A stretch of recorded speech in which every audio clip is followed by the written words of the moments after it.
दोस्तों आज कहानी सुनेंगे। एक थे गोरा, लंबे कद और डरबंग चेहरे वाले चाचा रामशरण के लाख विरोध के बावजूद आशु का विवाह उन्होंने तो बहुत पहले ही ऐलान कर दिया था कि लड़की बड़ी बेहिया है।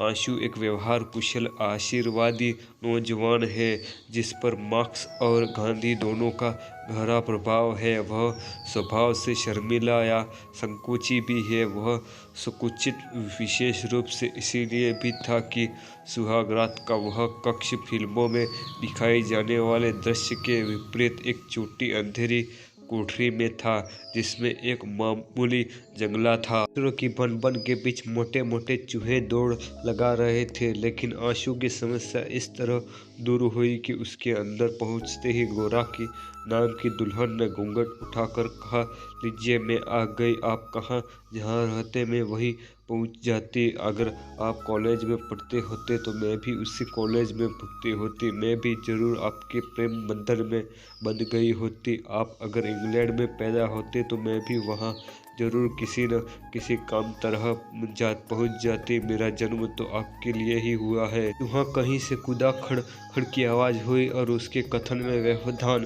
पड़ा। वह फिर बोलने लगी, मेरे बाबूजी बड़े सीधे साधे हैं। इतने शीशे की भूख लगने पर भी किसी से खाना न मांगे, इसीलिए कि जब वह खाने के पीछे पढ़े बैठते हैं तो अम्मा कहीं भी दौड़कर चली आती है। वह जिद करके उन्हें ठूस ठूस कर खिलाती है, उसकी कमर की धोती ढीली कर देती है ताकि वह पूरी खुराक ले सके। हमारे बाबूजी ने बहुत सहा है, लेकिन हमारी अम्मा भी बड़ी हिम्मत है। वह चुप हो गए। उसके संदेह हुआ कि आशु उसकी बात ध्यान से सुन रहा है, पर ऐसी बात नहीं है कि वस्तुतः आशु समझ में नहीं आ रहा था कि वह क्या कहे। फिर उसकी बातें भी दिलचस्प थी। उसका कथन जारी था, बाबूजी असिस्टेंट स्टेशन मास्टर थे। बड़े बाबू दिन में ड्यूटी करते थे और हमारे बाबूजी रात में। एक बार बाबूजी को नींद आ गई। प्लेटफार्म पर गाड़ी आकर खड़ी हो गई।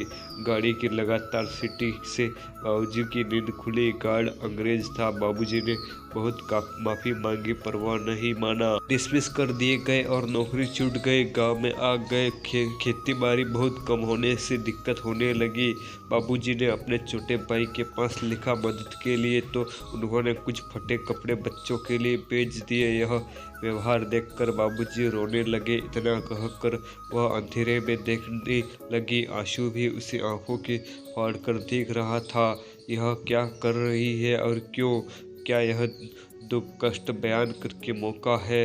न शर्म और संकोच लगातार बोले जा रही है। उसने आगे कहना शुरू किया, लेकिन मैंने बताया था न, मेरी माँ बड़ी हिम्मत थी। एक दिन यह भैया लोगों को लेकर सबसे बड़े अफसर के यहाँ पहुँच गए। भैया लोग छोटे थे। वह उस समय गई जब अफसर की अंग्रेज औरत बाहर बरामदे में बैठी थी। अम्मा का विश्वास था कि औरत ही औरत का दर्द समझ सकती है।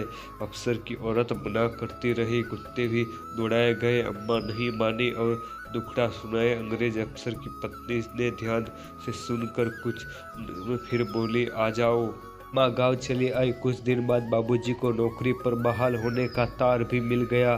तार मिलते ही बाबूजी नौकरी ज्वाइन करने के लिए चल पड़े। पानी पीट रहा था पर वह नहीं माने। बारिश में भीगते ही स्टेशन ही चले पड़े। उसके रुलेखंड रेलवे में नियुक्त हो गए। बनसा, बरेली, हल्द्वानी, काठगोदाम, लालकुआ। हम लोग कई बार पहाड़ों पर पैदल ही चढ़कर गए हैं। भीमताल की चढ़ाई, राजा जिंद की कोठी, उधर के स्टेशन क्वार्टर की ऊंची ऊंची दीवारें। शेरबाग, जंगली जानवरों का हमेशा खतरा रहता है। एक बार हम लोग जाड़े में आग ताप रहे थे तो एक बाघ ने हमला किया, लेकिन आग की वजह से हम लोग बाल बाल बच गए। वह इस पार से उस पार कूद कर भाग गया। वह रुक कर आशु को देखने लगी, फिर बोली, मैं तभी से बोले जा रही हूँ, आप भी कुछ कहिए। आशु कपा गया, फिर धीमे से संकोच पूर्वक बोला, मैं तेरे पास कहने को कुछ खास नहीं है। मैं लेखक बनना चाहता हूँ। मैं लोगों के दुख दर्द की कहानियाँ लिखना चाहता हूँ, लेकिन मेरे अंदर आत्मविश्वास की कमी है। पता नहीं मैं लिख पाऊंगा कि नहीं, क्योंकि लिख पाएंगे, ज़रूर लिखेंगे। मेरी वजह से आपके काम में कोई रुकावट न होगी। मुझसे जो भी मदद होगी हो सकेगी मैं ज़रूर दूंगी। आप निश्चिंत रहिए। मेरे भैया ने कहा है कि तुम्हें अपने पति की हर मदद करनी होगी, जिससे वह अपने रास्ते पर आगे बढ़ सके।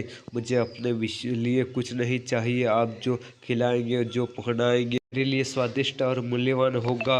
ये आप बेफिक्र होकर लिखित पढ़िए। आपको निरंतर मेरा सहयोग प्राप्त होगा। उसकी आंखें भारी हो रही थी और अचानक वह नींद के आगोश में चली गई। आंसू कुछ देर तक उसके मुखमंडल को देखता रहा। वह सोचने लगा कि गोरा नाम की इस लड़की के साथ उसका जीवन कैसे बीतेगा, लेकिन लाख कोशिश करने पर भी वह सोच पाया। वह अंधेरे में देखने लगा।